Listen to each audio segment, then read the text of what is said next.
بسم اللہ الرحمن الرحیم۔ عربی زبان میں رمضان رم سے لیا گیا ہے، جس کے مطلب شدید گرمی اور تپش کے ہیں۔ ماہ رمضان میں مسلمان روزے کی حالت میں سارا دن بھوکا اور پیاسا رہتا ہے۔ رمضان سے مراد جل جانے کے ہیں، کسی چیز کا جل جانا۔ رمضان میں جل جانے سے روزے کا کیا تعلق اور واسطہ ہے؟ جب ایک مسلمان سارا سال اسلامی مہینے کے مطابق 330 دن کے گناہوں کو اللہ تعالی بخش دیتا ہے، جس طرح انسان بھوک اور پیاس کی شدت کو محسوس کرتا ہے، بھوک اور پیاس میں جلتا ہے، جتنی شدید سے بھوک اور پیاس لگتی ہے اس سے ایک آگ پیدا ہوتی رہتی ہے۔ ایندھن کی آگ میں چیزیں جل کر راکھ ہو جاتی ہیں، اور رمضان میں روزے دار کی بھوک پیاس سے جو آگ بنتی ہے اس سے اللہ پاک مسلمان کے سارے سال کے گناہوں کو جلا کر راکھ کر دیتا ہے۔ آخری روزے اللہ تعالی روزے دار کے پورے سال کے گناہوں کو اس طرح جلا دیتا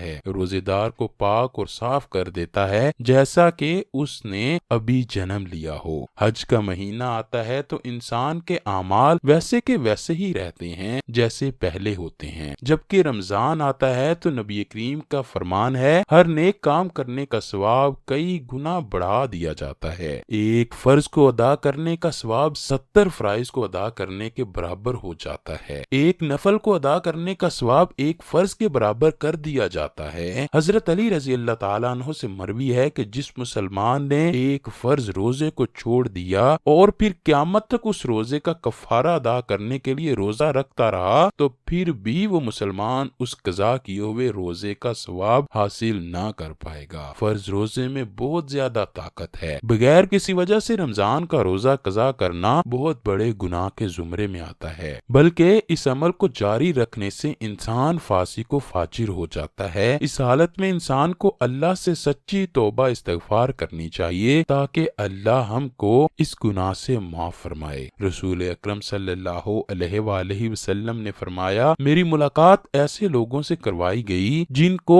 ایڑیوں کے بل الٹا باندھا ہوا تھا، ان کی بانچیں چیر کر ریزہ ریزہ کر دی گئی تھی۔ رسول کریم نے فرمایا، میں نے پوچھا یہ کون لوگ ہیں؟ مجھے بتایا گیا یہ وہ لوگ ہیں جو افطاری سے پہلے روزہ افطار کر لیا کرتے تھے۔ پیارے بھائیو، یہ سزا تو اس بندے کی ہے جس نے روزہ تو رکھا تھا لیکن افطاری سے پہلے ہی کھول لیا۔ یہ سزا اس کی بتائی گئی جس نے افطاری میں جلدی کی۔ ذرا سوچئے کہ جس نے روزہ رکھا ہی نہ ہو تو پھر اللہ پاک نے اس بندے کی کیا سزا رکھی ہوگی۔ ہم اللہ کی ذات سے دنیا و آخرت کی سلامتی کے بارے میں سوال کرتے ہیں، اللہ کی رحمت بہت زیادہ ہے۔ اللہ پاک رمضان کے مہینے کے ثواب کے بارے میں یوں ارشاد فرماتا ہے، ایک فرض کو ادا کرنے کا ثواب 70 فرائض کے برابر کر دو، نفل کو ادا کرنے کا ثواب فرض کے برابر کر دو۔ جو پورا رمضان تراویح کی پابندی کرے گا، پورے مہینے کے روزے رکھے گا تو اللہ پاک اس بندے کے گناہوں کو ایسے دھو دے گا جیسے اس بندے نے آج ہی جنم لیا ہو۔ اللہ کا ارشاد ہے کہ جس نے روزہ اور نماز میری رضا کو حاصل کرنے کے لیے رکھا تو میں اس کے سارے سال کے گناہوں کو معاف کر دوں گا۔ رات کا قیام کسی امت پر عطا نہیں ہوا۔ رمضان کے مہینے میں اللہ نے آسمانی کتابوں کو نازل کیا۔ پہلے روزے کو اللہ پاک نے حضرت ابراہیم علیہ السلام پر، 2 رمضان کو حضرت موسیٰ علیہ السلام پر تورات نازل فرمائی، 8 یا 6 رمضان پر حضرت داؤد علیہ السلام پر، 12 یا 8 رمضان المبارک کو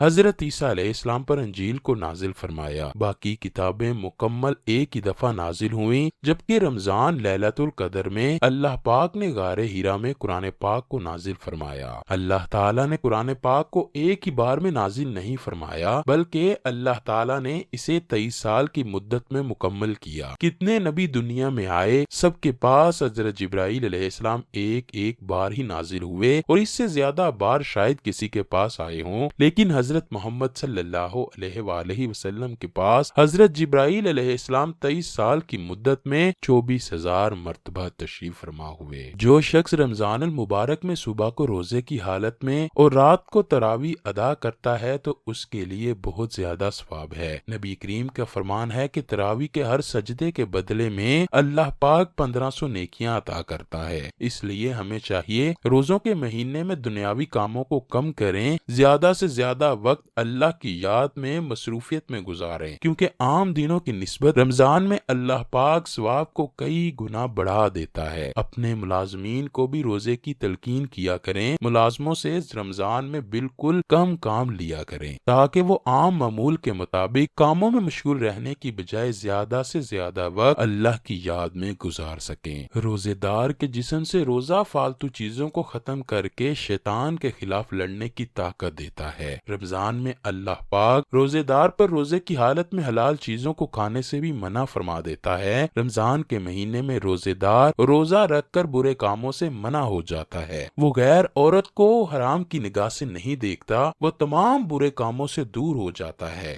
روزے دار وہ کام نہیں کرتا جس کو اللہ نے منع فرمایا ہو، وہ گالی، غیبت، جھوٹ جیسی برائیوں سے بچ جاتا ہے۔ جب وہ روزے کی حالت میں کھانا پینا چھوڑ دیتا ہے تو اس کو پتا ہے کہ ایسا کرنے سے روزہ ٹوٹ جاتا ہے، تو وہ کسی کی غیبت کیوں کرے گا، کسی کو غلط نظر سے کیوں دیکھے گا۔ روزے دار بند کمرے میں پڑی ہوئی چیز کو بھی نہیں کھائے گا کیونکہ اسے یقین ہوتا ہے کہ اس کو کھانے سے میرا روزہ ٹوٹ جائے گا۔ اسے اس بات پر یقین ہے کہ اللہ مجھے یہاں بھی دیکھ رہا ہے۔ روزے دار کبھی بھی بند کمرے میں پانی نہیں پیے گا، نہاتے ہوئے بھی منہ میں پانی کا قطرہ چلا جائے تو تب بھی اس کو تھوک دے گا کیونکہ اس کو یقین ہوگا کہ اللہ پاک مجھے ہر جگہ دیکھ رہا ہے۔ لوگ کہتے ہیں کہ رمضان میں جھوٹ نہیں بولنا چاہیے، رمضان میں کم نہیں تولنا چاہیے۔ رمضان میں کیوں نمازیوں کی تعداد میں اضافہ ہو جاتا ہے؟ کیونکہ ماہ رمضان میں شیطان کو قید کر دیا جاتا ہے۔ حضرت محمد صلی اللہ علیہ وآلہ وسلم کی امت سے پہلے یہ شرف کسی بھی امت کو حاصل نہیں ہوا کہ رمضان کے مہینے میں شیطان کو باندھ دیا جائے، جہنم کے دروازے بند کر دیے گئے ہوں اور جنت کے دروازوں کو کھول دیا جائے۔ رمضان کے مہینے میں امت محمد صلی اللہ علیہ وآلہ وسلم پر چونٹیاں، مچھلیاں اور ہوائیں بھی دعا کرتی ہیں۔ کسی بھی امت کو یہ شرف حاصل نہیں ہوا تھا کہ رات کے آخری پہر عبادت کرنے سے ان کے سب گناہوں کو معاف کر دیا جاتا ہو۔ حضرت محمد صلی اللہ علیہ وآلہ وسلم کی امت کے سوا یہ شرف کسی امت کو حاصل نہیں ہوا کہ رمضان کے مہینے میں وصال کرنے والے کا انتظار جنت کی حوریں جنت کے دروازوں پر کھڑے ہو کر کر رہی ہوں۔ اللہ تعالیٰ روزے دار کے لیے جنت کو تیار کرتا ہے کہ دنیا میں میرے اس بندے نے روزہ رکھ کر سارا دن بھوک اور پیاس سے گزار دیا، میں یہاں اس کا صلہ اپنے نیک بندوں کو عطا کروں گا۔ اللہ سے دعا ہے کہ وہ ہمیں نیک اعمال کرنے اور رمضان المبارک کے روزے پوری ہمت و استقامت کے ساتھ رکھنے کی توفیق عطا فرمائے۔ آمین ثم آمین۔